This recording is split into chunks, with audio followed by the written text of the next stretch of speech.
우리는 지난주에 시작하여서 로마서 말씀을 같이 보고 있습니다. 1차로 한 2달여 이 로마서 말씀을 계속 설교할 예정인데요. 이 로마서 말씀을 통하여서 우리가 다시 한번 우리의 신앙에 하나님의 복음이 무엇인지, 또 왜 복음이 하나님의 능력인지, 복음 안에 어떻게 하나님의 의의가 드러나는지, 또 이 복음이 주는 참된 자유와 구원의 확신이 무엇인지를 한번 점검해 보려고 합니다.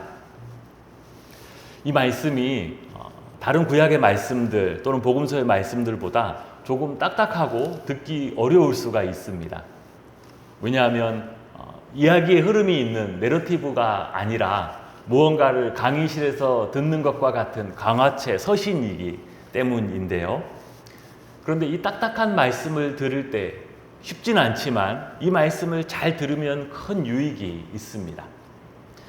우리 히브리서에도 신자들을 향하여서 어린아이가 먹는 부드러운 음식이 있는 반면에 장성한 자들이 먹어야 하는 딱딱한 음식이 있다고 합니다.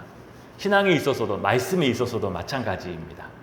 부드러운 음식이 먹기는 좋지만 때를 따라서 계속 부드러운 음식만 먹고 있으면 안 되고, 어린아이가 젖을 떼면 이유식으로 넘어가야 합니다. 이유식을 어느 정도 먹이고 나면 밥을 먹여야 되죠. 밥을 먹이고 나면 어느 정도 아이가 크기 시작하면 이제 딱딱한 음식들을 먹여야 합니다. 나중에는 뭐 고기나 갈비 같은 것도 뜯어 먹을 수 있어야죠. 그래야 큰 성인이 되고 장정이 되는 것처럼 우리의 믿음에 있어서도 필요할 때마다 더 딱딱한 음식, 더 우리의 영혼에 고민할 바가 되고, 또 한번 점검해 봐야 할 것들을 제대로 점검하고 그 말씀을 소화하면 우리의 믿음이 그때그때마다 더 튼튼하고 장성한 믿음으로 성장해 갈 수 있을 줄 믿습니다. 오늘은 로마서 2번째 시간인데요. 하나님의 의, 하나님의 능력이라는 제목으로 같이 하나님의 말씀 봅니다. 로마 카톨릭의 신부였고 종교 개혁을 시작했던 마틴 루터에게 가장 처절했던 문제는 죄사함과 구원에 관한 문제였습니다. 어떻게 죄 많은 한 인간에 불과한 내가 심판하시는 그 거룩한 하나님 앞에 설 수 있는가? 이 문제는 오랫동안 루터를 고통스럽게 했습니다. 그는 당시 카톨릭의 고해 성사를 통해서 자신의 죄를 고백하고 용서받기 위해서 무진 예를 썼습니다. 고해 성사는 믿는 신자가 지은 죄를 신부에게 고백하고 그 신부의 중재와 기도를 통해서 용서를 받는 예식이지요. 수도사였던 그가 무슨 큰 죄가 그렇게 많이 있겠습니까? 그러나 루터에게는 크고 작은 문제가 아니었습니다. 용서받지 못한 죄가 하나라도 있다라면 결국 구원받지 못하고 거룩하신 하나님의 심판과 형벌을 피할 수 없다라고 느꼈기 때문이지요. 기록에 의하면 루터는 어떤 날에는 6시간 동안이나 하루에 6시간 동안이나 죄를 고백하는 고해성사를 했다고 합니다. 그러면서도 그 하루에 6시간 동안이나 고해성사를 하면서도 혹시나 자기 자신이 기억하지 못해서 고백하지 못하는 죄가 있을까 봐 두려워했습니다. 그가 얼마나 많은 시간 동안 모든 사소한 죄까지도 고백하고 용서를 받으려고 애썼던지 나중에는 그의 고해성사를 들어주던 선배의 신부가 짜증을 낼 정도였다고 합니다. 좀 이런 사소한 일로 찾아오지 말고 좀 도적질, 강도, 살인, 간음 요런 죄들로 좀 찾아와서 고해성사를 하라고 할 정도로 계속 그의 이야기를 듣고 시시콜콜 같이 기도해 주는 그 신부가 힘들어할 정도였다고 합니다.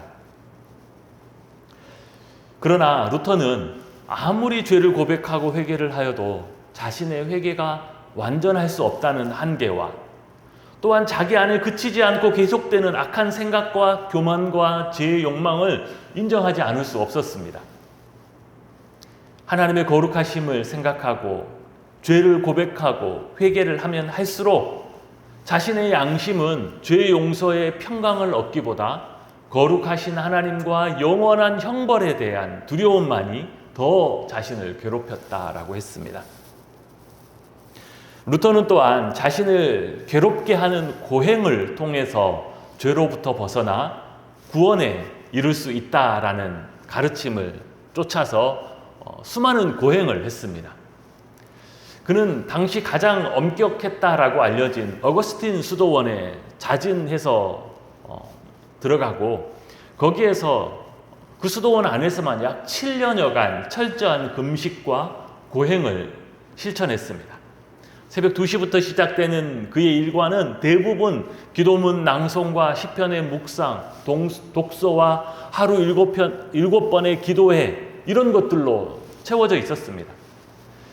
그 외에도 그는 수도 없이 금식을 하고 자기의 몸을 스스로 채찍질하기도 하고 겨울에는 일부러 불을 피우지 않고 또 이불을 덮지 않고 자면서 얼어 죽을 뻔한 적도 한두 번이 아니었다라고 합니다. 그의 몸은 점점 약해지고 망가져가고 있었지만 루터는 그것을 자신의 선행이 쌓여가는 증거라고 생각하게 됐다고 합니다. 이처럼 루터는 자신의 구원에 도움이 되는 고행이라면 무엇이라도 실천했습니다. 그는 가톨릭 교회 가르침에 따라 로마 라테란 성당의 계단을 수없이 무릎으로 그 무릎에 피멍이 들 정도로 그 계단을 한 계단씩 오르면서 라틴어 기도문을 낭송하고 자기의 죄를 고백하기도 했습니다. 그는 그렇게 그 무엇을 해서라도 자신의 죄사함을 받고 구원에 이루고자 했는데 그럼에도 불구하고 여전히 자기 자신 안에는 어떤 평안이나 죄 용서와 구원의 확신은 찾을 수 없었다라고 했습니다. 루터는 또한 구원에 이를 만한 공로를 쌓기 위해서도 많이 노력을 했는데요. 가톨릭의 가르침에 따라서 이 공로는 자신이 선행을 행함으로 자신이 선을 쌓음으로도 쌓을 수 있었지만 자기 자신의 공로가 부족할 경우에 앞서간 성인들의 공로를 의지할 수도 있었습니다. 왜냐하면 성인들은 자기 자신을 구원하고도 남을 만한 공로가 많이 있다라고 여겼기 때문이지요. 그래서 그 성인들은 다른 사람의 구원도 도와줄 수 있었고 자기를 구원하고 남은 그 공로를 나누어 줄 수 있다고 생각했습니다. 이러한 공로에 대한 잘못된 가르침 때문에 그들은 또 루터는 성인들의 이름을 부르면서 기도하기도 하고 그 성인들의 유품이나 또 그 성인들의 유고를 접촉함으로써 그들의 남은 공로를 나누어 갖기를 원했습니다. 그래서 루터도 로마에 방문했을 때 수많은 교황과 순교자들의 무덤과 또 그들의 성물, 유골들이 있는 로마 성당의 지하실을 수없이 찾아다니기도 했습니다. 이렇게 모든 죄를 고백하는 고해성사와 자기의 몸을 괴롭게 하는 고행과 또 구원에 이르는 공로를 쌓아보려고 했던 모든 루터의 노력에도 불구하고 루터는 자기 자신이 처음 사제 서품을 받아서 미사를 집례할 때 그 거룩하신 하나님 앞에 어떻게 감히 죄인인 자기가 입을 열어 말을 할 수가 있는지 두려워했다라고 합니다. 그가 떡과 포도주에 손을 대려고 했을 때는 자기 같은 죄인이 이 거룩한 것을 만지면 하나님의 심판의 벼락을 맞고 죽을 것 같은 그런 두려움과 공포를 느끼기도 했습니다. 루터는 자신의 모든 노력에도 불구하고 그 어떤 확신이나 평안을 얻지 못했습니다.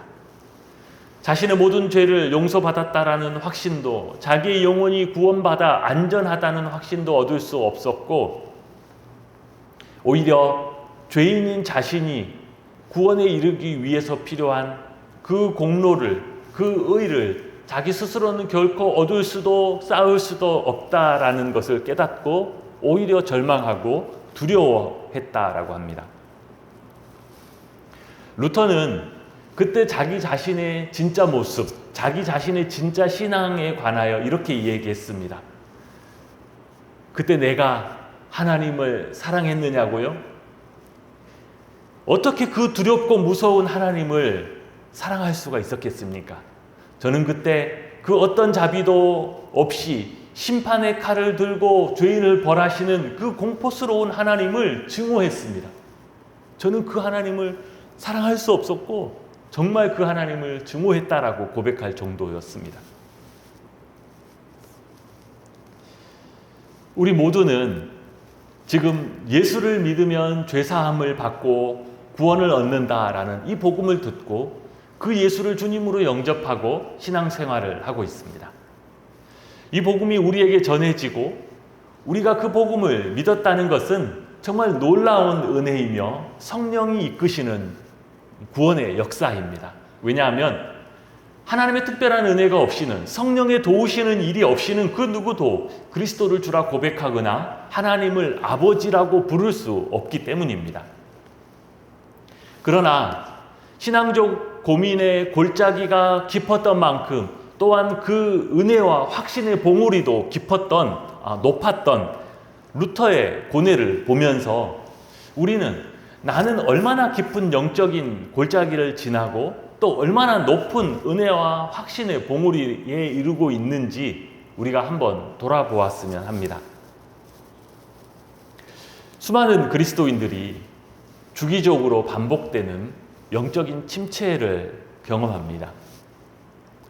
하나님의 말씀을 묵상하고 예배도 잘 드리고 나쁜 생각이나 죄에 빠지지 않고 선한 생각을 하고 때로 선한 일을 하고 나면 영적으로 아주 충만해집니다.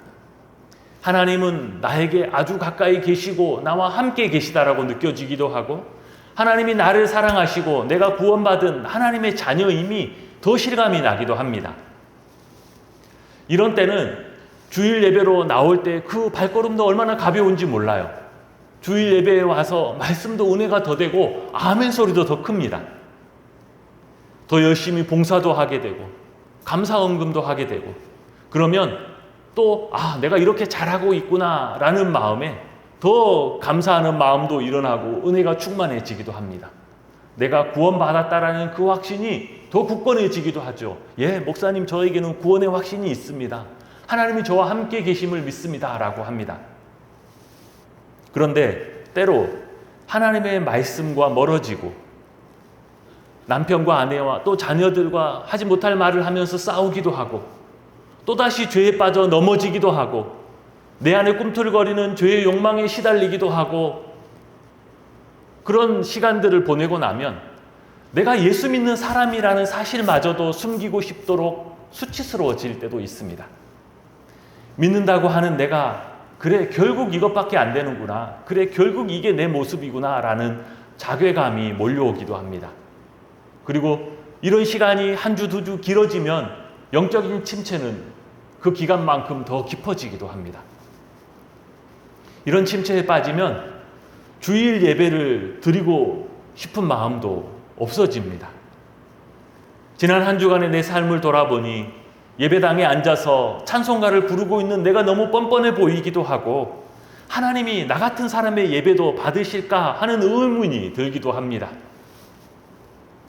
그래도 신앙생활을 잘해보려고 노력했었는데 나도 하나님이 원하시는 더 거룩하고 경건한 삶에 조금 더 가까워져 보려고 노력을 했었는데 그럼에도 불구하고 이런 침체를 느낄 때마다 빠질 때마다 그 마음이 정말 많이 괴롭습니다. 이런 모습을 가지고 봉사를 해야 하고 아이들을 가르치기도 해야 하고 때로는 대표 기도를 해야 될 때도 있습니다. 때로는 이런 마음 때문에 이번 주에는 교회 안 가야겠다. 아니 이번 주에는 교회 못 가겠다 라고 느끼기도 합니다. 이런 뻔뻔한 모습으로 부끄러운 모습으로 예배당에 가는 것이 본인의 양심에 너무 힘들기도 하고 하나님 앞에서도 이런 날은 차라리 얼굴을 숨기고 한 주 쉬는 것이 그래도 염치 있는 처신이 아니겠는가 라고 생각하기도 합니다. 그래도 양심이 있지.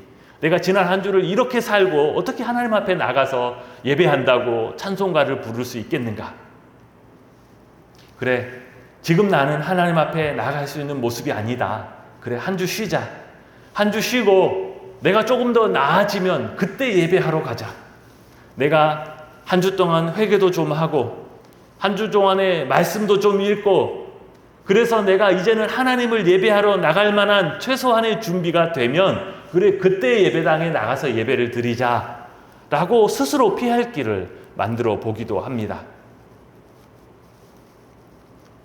그러면서 이런 침체를 겪을 때마다 항상 내 안에 밀려오는 생각이 있죠. 이런 나는 과연 구원받은 사람인가? 나에게는 구원의 확신이 있는가? 어떻게 나 같은 사람이 구원받았다고 할 수 있고 하나님은 어떻게 나 같은 사람을 사랑하시고 나와 동행한다고 할 수 있을 것인가? 라는 시리에 빠지기도 합니다. 내가 이것밖에 안 되는데 결국 믿기 전에나 믿은 후 지금이나 아무 차이도 없는 것 같고 지금 밖에 안 믿는 사람이나 지금 믿는다고 하는 나나 아무 차이가 없는 것 같은데 내가 어떻게 하나님의 자녀라고 구원받은 백성이라고 할 수 있겠는가라는 침체에 빠지게 됩니다. 혹시 여러분의 신앙과 삶에도 이렇게 반복되는 영적인 침체와 고민을 안고 계신가요? 예. 누구에게나 있는 이런 경험들은 참 힘든 경험이고 그때그때마다 극복하기가 쉽지 않은 경험이지만 한 가지 여러분에게 위로의 말씀을 드리자면 여러분 잘하고 계신 겁니다. 왜냐하면 이렇게 신앙적인 고점과 신앙적인 저점을 오가며 겪는 영적인 침체는 그런 양심의 고통과 괴로움은 신앙생활을 잘 해보려고 애쓰는 사람에게만 일어나는 현상이기 때문입니다. 신앙인으로서 정말 죄짓지 않고 이제 하나님이 기뻐하시는 거룩한 구별된 삶을 살아보겠다라고 결심하고 노력하는 사람들에게 이런 현상이 나타나기 때문이지요. 반대로 이러한 진지한 열심이 없는 사람, 믿는다고 하지만 하나님 앞에서의 자신의 모습과 신앙에 대해서 진지하게 돌아보거나 고민이 없는 사람, 노력이 없는 사람은 이런 침체를 느끼거나 경험하지 않습니다. 왜요? 그의 마음은 하나님께 집중되어 있지 않고 늘 다른 생각으로 분주하기 때문입니다. 이런 사람은 예배로 나올 때 하나님 앞에서의 고통과 괴로움이 있는 것이 아니라 그냥 오늘 예배가 왜 이렇게 길지? 오늘 예배 이렇게 지루한 거야. 끝나고 빨리 가야 되는데 이런 생각들 때문에 아무런 고통이나 어떤 양심의 채찍질을 느낄 틈도 없기 때문이지요.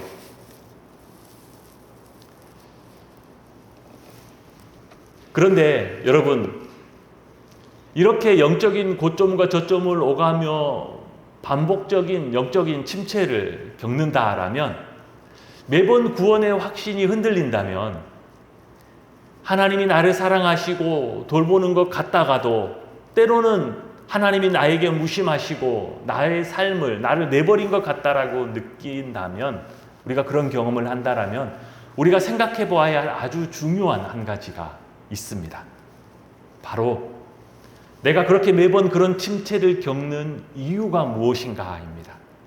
구원의 확신이 흔들리는 이유, 즉 나의 신앙의 근거가 무엇인지를 우리가 살펴봐야 합니다. 왜 내가 그렇게 침체에 빠지고 양심의 가책과 흔들리는 구원의 확신, 그로 인한 괴로움을 겪어요?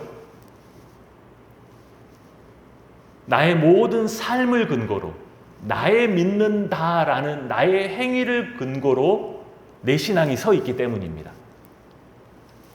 즉 내가 조금이라도 경건하게 살고 선한 일을 하고 이웃에게 선한 말이라도 하면 영적으로 충만해지는 것 같습니다. 무엇을 근거로요? 내가 행한 것을 근거로. 그러나 나의 경건이 무너지고 죄에 빠져 넘어지거나 악한 마음을 품거나 악한 생각을 하면 내가 이것밖에 안 되는구나 라고 하면서 무너져 내리고 하나님도 나를 버리시는 것 같고 내 구원도 잃어버린 것 같은 침체에 빠집니다. 무엇 때문에요? 내가 행한 것 때문에. 즉 지금 나의 신앙의 근거, 내가 하나님 앞에 충만한 은혜를 누리거나 침체를 겪는 이유, 내 구원의 확신이 흔들리는 모든 이유가 나를 근거로 하고 있다는 것입니다.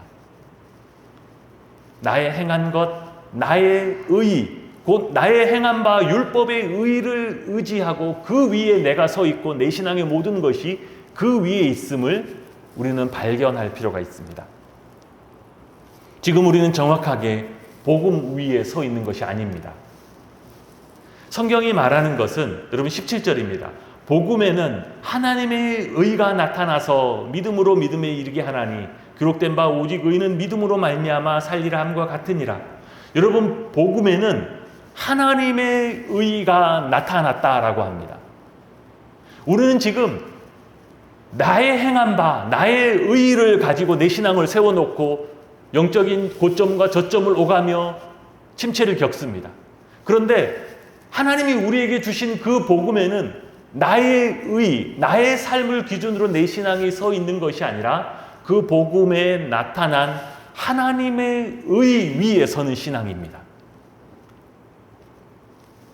진짜 복음 위에 서는 것은 우리가 행하는 그 불완전하고 약하고 무너지기 쉬운 우리의 의 위에 서는 것이 아니라 하나님의 그 영원하고 완전하신 그분의 의 위에 서는 것입니다. 바울은 이 하나님의 의는 갑자기 등장한 것이 아니고 하나님께서 성경을 통하여 미리 약속하신 것이고 오래전부터 우리를 위하여 준비해 오신 것이다 라고 합니다. 우리가 지난주에 읽었던 2절 말씀에는 이 복음은 하나님이 선지자들을 통하여 그의 아들에 관하여 성경에 미리 약속하신 것이다 라고 했습니다. 하나님은 구약 성경 처음부터 이 아들에 관하여 하나님의 의를 드러내는 이 복음을 준비해 오셨습니다. 창세기 3장 에덴 동산에서 내가 너로 여자와 원수가 되게 하고 내 후손도 여자의 후손과 원수가 되게 하리니 여자의 후손은 내 머리를 상하게 할 것이요 너는 그의 발꿈치를 상하게 할 것이다 라고 말씀하실 때부터 하나님은 이 일을 계획하시고 준비하고 계셨습니다. 하나님은 창세기 12장에서 이스라엘의 조상 아브라함을 부르실 때부터 너와 내 후손을 통하여 땅의 모든 족속들이 복을 얻을 것이다 라고 말씀하셨습니다. 이사야 7장에서는 그분이 동정녀에게서 나실 것을 말씀하셨고 미가서 5장 2절에는 그가 유다 베들레헴에 오실 것을 말씀하셨습니다. 이사야 53장에서는 그가 고난의 종으로 오셔서 고난을 받고 죽임을 당한 바 될 거라고 하셨습니다. 시편 2편에서는 그가 하나님의 아들인 것과 시편 22편에는 심지어 그분이 십자가 위에서 부르짖었던 내 하나님이여 나의 하나님이여 어찌하여 나를 버리셨나이까 그 메시아의 고난과 그의 외침에 관하여서까지 예언해 두셨습니다. 예수님도 친히 말씀하시기를 요한복음 5장 39절에 너희가 성경에서 즉 구약 성경을 말하는 것이죠. 너희가 영생을 얻는 줄 생각하고 성경을 연구하거니와 이 성경이 곧 내게 대하여 증언하는 것이니라 라고 말씀하셨습니다. 그러므로 우리가 구약을 생각할 때에 하나님께서 이스라엘에게 구원의 방법으로 율법을 주셨다가 이스라엘이 그 율법에서 실패하자 구원을 위한 새로운 방법으로 복음을 주셨다라는 이런 생각은 복음과 율법에 대한 모두의 오해입니다. 하나님은 그렇게 하지 않으셨어요. 율법을 먼저 주셨다가 그것이 실패하니까 또 다른 방법으로 복음을 제시하신 것이 아니에요. 또한 구약 성경이 율법을 통하여 죄 용서 받는 방법을 유대인들 이스라엘에게 주셨다가 그들이 그것으로 실패하자 복음은 구약의 그 죄사함의 방법을 대신하는 새로운 죄사함의 방법이라는 것도 오해입니다. 복음은 전 구약을 통해서 준비되어져 왔기 때문에 갑자기 중간에 등장한 것이 아닐 뿐더러 복음은 단순한 죄사함의 영역을 훨씬 더 넘어서는 하나님의 의를 드러내는 구원의 최종적인 계획이기 때문입니다. 하나님은 처음부터 복음을 예비해 오셨고 하나님은 처음부터 복음을 구약성경 곳곳에 예언하시고 그 예언을 성취하고 이루셔서 결국 그 하나님은 복음을 우리 가운데 주신 것입니다. 그럼에도 계속해서 하나님의 이 의를 숨기고 복음의 빛을 가리려고 하는 악한 사단이 우리에게 속삭이는 말이 있습니다. 복음의 빛을 가리려고 하는 사단의 속임수, 그것이 무엇이냐면 너는 조금만 더 노력하면 된다는 것입니다. 너는 조금만 더 노력하면 좋은 사람, 경건한 사람이 될 수 있다는 거짓말입니다. 너는 다른 사람에 비해서 그래도 착하고 너는 다른 사람에 비해서는 그래도 괜찮은 사람이기 때문에 조금만 더 노력해봐. 그러면 네가 원하는 하나님으로부터 인정받을 수 있어. 네가 조금만 노력하면 네가 힘들어하는 그 구원의 확신을 더 든든히 가질 수 있어 라는 거짓말입니다. 복음과 기독교의 메시지를 결국 믿는다는 것은 안 믿는 사람보다 조금 더 도덕적이고 윤리적인 삶을 사는 것이 아니냐라는 그런 사단의 속임수, 그런 거짓을 붙들고 있는 사람도 있습니다. 그거는 복음에 대한 심각한 오해입니다. 세상의 모든 종교는 그 이름만 다를 뿐 큰 공통분모를 가지고 있습니다. 그것이 무엇이냐면 네가 수행을 하던, 네가 도를 닦던, 네가 공로를 쌓던 종교마다 표현은 다 다릅니다. 그러나 결국 그 말의 뜻은 무엇이에요? 네가 조금 더 노력하라는 것입니다. 네가 조금 더 애쓰고 어느 수준에 도달하면 된다는 것이죠. 그것이 세상 모든 종교의 공통분모입니다. 너 스스로 더 선하게, 더 착하게, 더 희생적으로, 더 경건하게 네가, 그것이 사단의 속임입니다. 그러나 복음은 결코 우리에게 조금만 더 노력하면 된다고 하지 않습니다.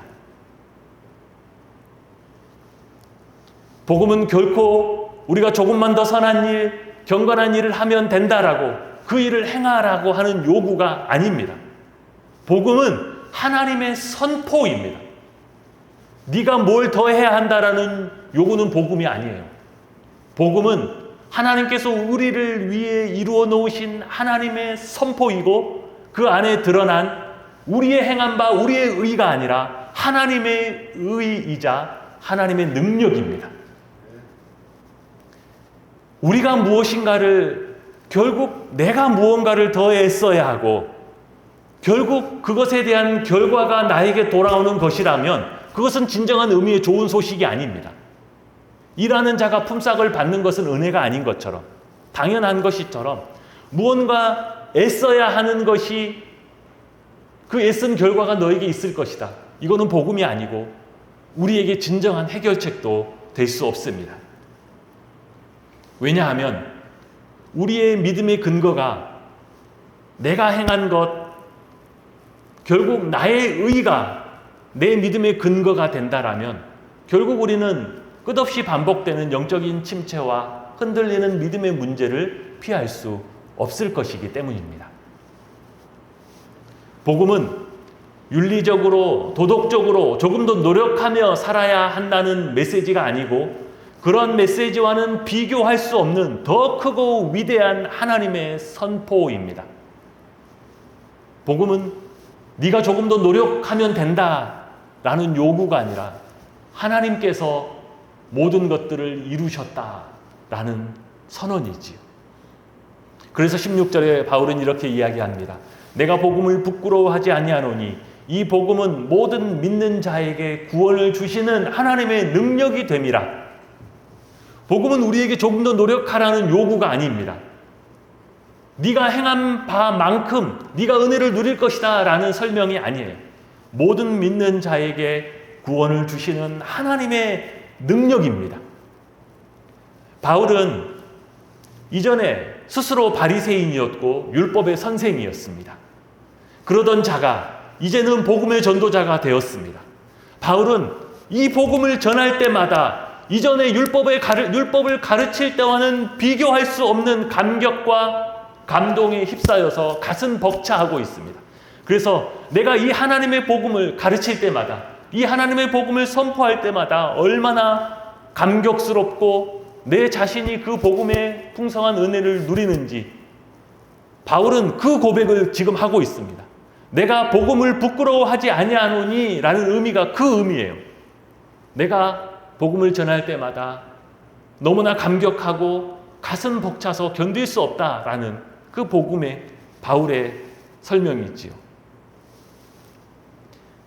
바울은 결코 이 복음이 우리가 힘써 행해야 하고 우리가 뭔가를 이루어 가야 하는 율법보다 더 낫다, 더 편하고 더 효과적인 방법이다 라고 하지 않습니다. 이 복음이 아니고서는 그 누구도 하나님 앞에 설 수 없다라고 가르칩니다. 이 복음에 나타난 하나님의 의가 아니고서는 그 어떤 인간의 의나 율법의 의는 결코 우리에게 흔들리지 않는 구원의 확신을 주지 못하기 때문입니다. 우리는 더 이상 우리의 신앙을 나의 삶과 나의 행한 바 위에 세우고 있지 않은지 유심히 확인하고 돌아보아야 할 필요가 있습니다. 나의 신앙을 나의 행한 바, 나의 의 위에 세우려고 하는 어리석은 시도들을 내려놓아야 합니다. 내가 조금만 더 노력하면 더 선한 사람, 더 의로운 사람, 더 큰 구원의 확신을 가질 수 있다라는 사단의 거짓말에 더 이상 속지 말아야 합니다. 우리는 조금만 더 노력하면 되는데 어쩌다가 실패하는 그런 사람이 아닙니다. 우리는 하나님 앞에서 근본적으로 죄인으로 항상 결론적으로는 죄로 끝날 수밖에 없는 사람들이 우리들입니다. 그러므로 우리의 신앙을 하나님이 주시는 복음 위에 하나님이 행하신 그분의 의 위에 세우지 않으면 우리는 결단코 반복되는 영적인 침체와 흔들리는 구원의 확신의 답을 얻을 수 없게 됩니다. 오직 우리는 복음에 나타난 하나님의 의, 하나님의 능력에 의지해서만 든든히 설 수 있습니다. 복음에 나타난 그 하나님의 능력만이 우리를 구원하고 우리에게 참된 자유와 참된 그 복음의 은혜를 누리게 해줄 수 있습니다.